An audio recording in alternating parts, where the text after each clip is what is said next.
What's up, Narco Gang? Welcome back to the channel. If y'all not subscribed, you already know what to do. Hit that like button, hit that subscribe button, hit that bell to be notified for everything that we drop. We got a little bit more insight on the Melly case and how the outside world is viewing it. And with no further ado, let's get to this video, gang. Back to basics here, Robin. The idea of how law enforcement realized this wasn't a drive-by shooting, but was actually shooting from the inside. It's curious to see if the defense will try to show that more and say, well, are you sure that it's not a drive-by shooting? Are you sure my client's story wasn't accurate? You think they're going to explore that a little bit? Yeah, Jesse, I think you're hitting the nail right on the head here. I think the defense is going to come back strong. This forensics expert is coming across, very confident that he is almost like a horse whisperer when it comes to crime scenes, and he's going to read the room and be able to tell exactly what has happened and has occurred, even though he wasn't even there. I think that confidence could, catch him off guard. I mean, experts are typically people that you don't want to tango with too much, but in this particular case, I think the defense is going to do everything they can to rebut this. Well, sometimes these attorneys become experts themselves because they have to know the material backwards and forwards, and they catch experts off the guard. But I actually wanted to ask you, Rich, about the motive in this case, because that was something that was the big theme from the prosecution this past week, was that the defendant was part of this gang, and maybe as a way to show his oath, he killed his friends. We know that could also come into play. This is a death penalty case. Maybe it's one of the aggravating factors. I don't know if the jury's sold on the motive. I don't know if I'm sold on the motive. What do you think about it? So we say all the time, motive is not necessary. You don't need to prove a motive to prove somebody guilty of murder, but it helps. And some jurors, I think, almost find it necessary. They want to understand, especially in a case like this. These were friends of his. They were traveling together. Why would he all of a sudden turn on them and kill them out of nowhere? So it's sort of a necessary, unnecessary part of the case.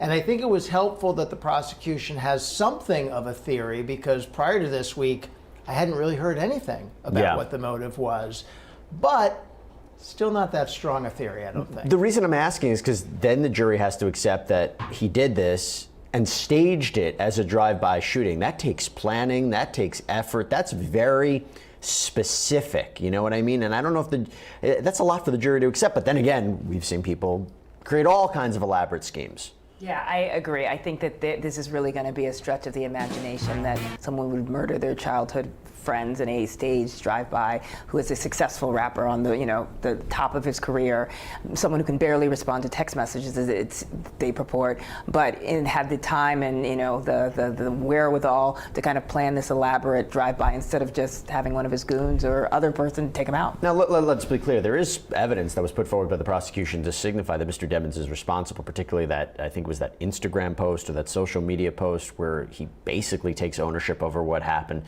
to these two people. And then, of course, I'm very curious to see what this testimony will lead to. So let's take a break. When we come back, we will jump live in court. Stay with us.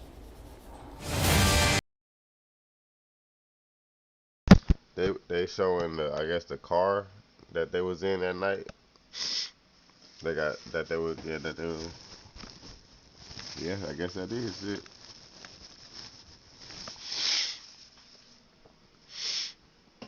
That's crazy. I didn't even know what kind of car they was in.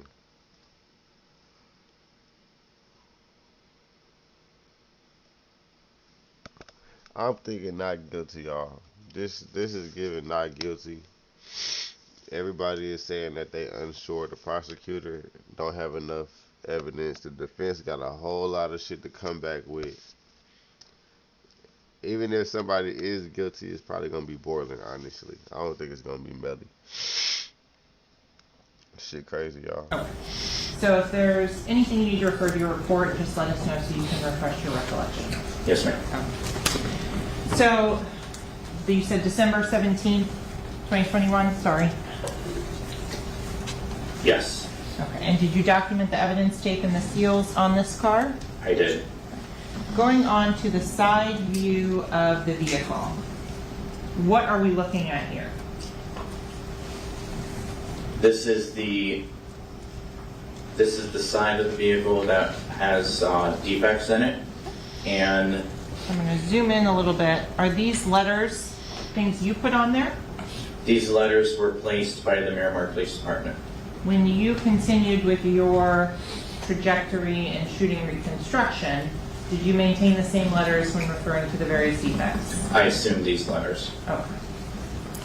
And so if we can just describe for the record the locations of each of these letters on this vehicle, starting with I.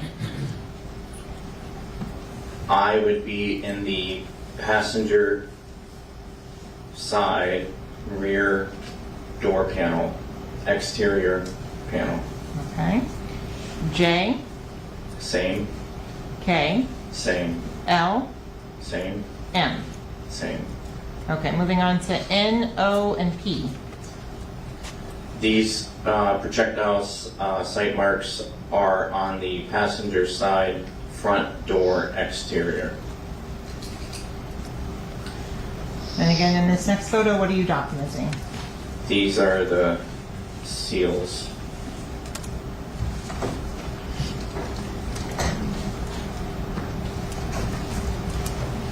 So going around to the seals have now been broken, what are you documenting in this photo?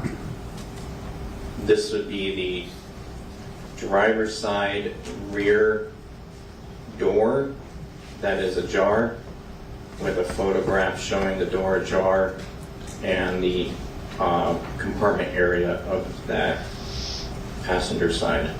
Okay. So in continuing, down here in the floor, there's another object with a blue piece of foam in it. What is that? That would be the glove box of the vehicle. Why is the glove box in the back seat? The glove box had to be removed to remove the infotainment center of the vehicle. And in What? terms of on the far side What? door, What is the infotainment center of the vehicle? Hold on. that doesn't look like the inside of any car door I've seen. Why is there pieces of it missing? Can you zoom? Sure.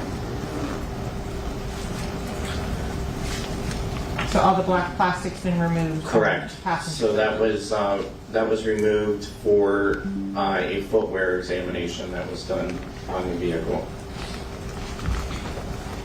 There's some gray substance here. Can you describe to the ladies and gentlemen of the jury what happens to blood after it sits for 5 years?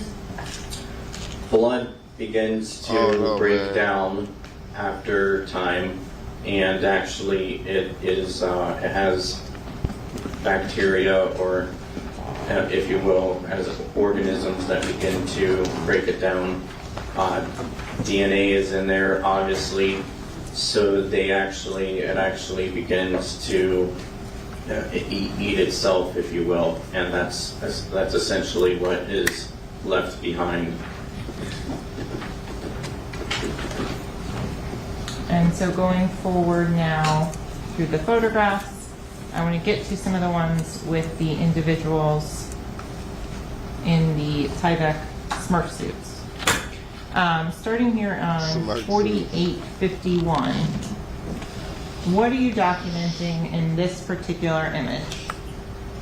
This is a photograph of the rear compartment or the back seat of the Jeep Compass, and it has a tape measure in it, and it's documenting the inside width of the vehicle. Okay. And what was the inside width at shoulder height of the vehicle? 51 inches. Why do you measure and document all of these measurements on the Jeep? Well, this is a unique case because you have a shooting incident that occurred inside a vehicle. And because it did, we can use these measurements to determine particular investigative leads, such as where a shooter could be and a distance of the end of the barrel of the firearm. So because it's a compartmentalized area, unlike being out in the open field where we have so many variables, the variables are severely limited because it's inside a compartmentalized area. And so we'll get into why you can make that determination in just a little bit. I want to start in terms of the angles of impact Oh, no, y'all. for each of Oh no, y'all. It's not looking too good. It's not looking too good, y'all. the strike marks on the outside of the car and on the back of the rear passenger seats. Did you do the angles of impact on each of those? Yes. Okay. So after the measurements in terms of the seats as well, here, what are you documenting in this photo, CSW 4855? That would be the distance from the back seat back, if you will, where you put your back, to the back of the front seat. And what was that distance determined to be? 39 inches. And what are you showing in this photo? That would be the other end of the tape measure. So I want to go here on the ceiling, S1 with the arrow pointed to a cutout. Was that also related to a patent or a footwear impression? Yes, so that cutout, prior to that cutout in the headliner, there was a footwear impression on the headliner that was examined. Why they cut it out? Why they cut it out? That don't make no fucking sense. Okay, in terms of this measurement here, what are you showing the distance from? Showing the distance from the passenger, I'm sorry, from the driver's side rear passenger seat back to the passenger front seat front of the Is that the headrest? headrest, yeah. Okay. And then do you determine that measurement as well to the bottom of the seat? Yes, Okay. And what was that measurement? 39 inches. And on the previous measurement, it was a similar? 39 inches.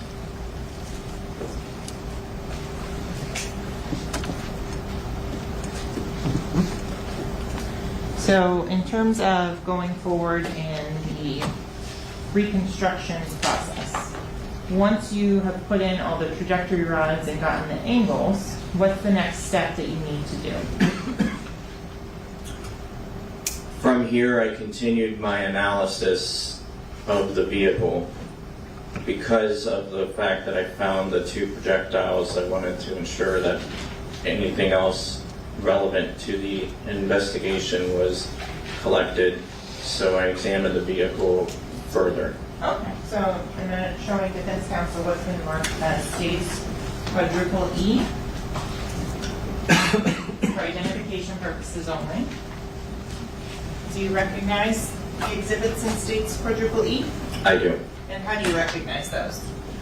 That is my handwriting and my name on it, and it is sealed with red evidence tape with my initials and ID. Did you collect those items? I did. What are they? These are two projectiles that were recovered from the vehicle. And are those the two that we viewed previously in the photographs? We've only reviewed one in the photograph. Just the one in the back, and then the other one you mentioned was recovered from what location? From the driver's side, or sorry, passenger side B pillar And if interior. Show in this photo that's up here, and you can touch the screen in front of you as well, and it will put a little arrow as to where is the passenger side B pillar. Okay. And are those projectiles in the same or substantially same condition as when you recovered them? Can I open them? Please.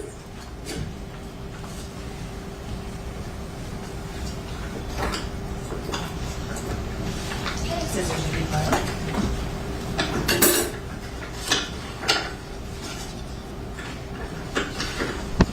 Oh, that boy got photos. He said he got the receipt. He said he got the receipts. Oh shit.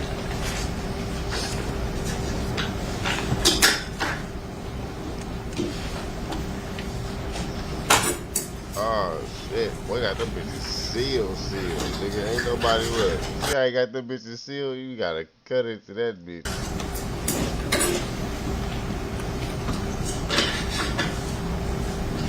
They are. Your Honor, at this time, the state would request to move Am state I, quadruple E in as 78. Any objection? No. It'll be admitted.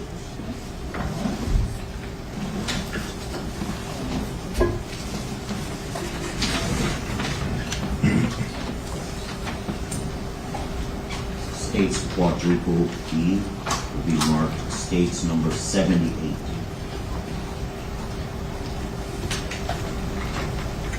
So you mentioned that you did some additional searching on the car once you realized that there was other projectiles in there. Did you Correct. find any other items of evidentiary value? I did. And what would that be? I observed what appeared to be blowback on the headliner of the vehicle. And so if you could explain to the ladies and gentlemen of the jury, where is the headliner on the vehicle? It is above your head as you're seating in the car. It actually just is there for cosmetic purposes, so you don't see your roof. So showing defense counsel what's been previously identified as states triple T.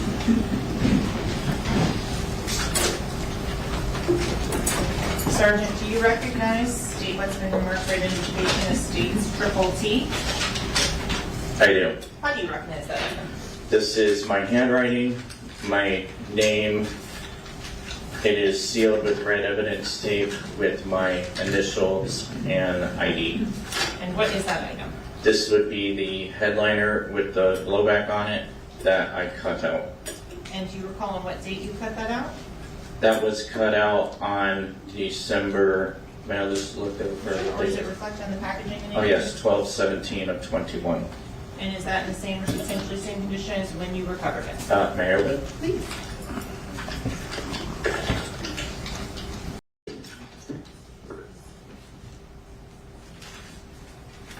Yes, it is, minus the testing that I did, a cutting, and a cutting that the lab did. Here at this time, the state would request to move states triple T in as state 79. Any objection? No, sir. It will be admitted. And Detective, if you'd be so kind, I'm going to ask you to publish this particular item to the ladies and gentlemen of the jury. States triple T has been marked states 79. You may.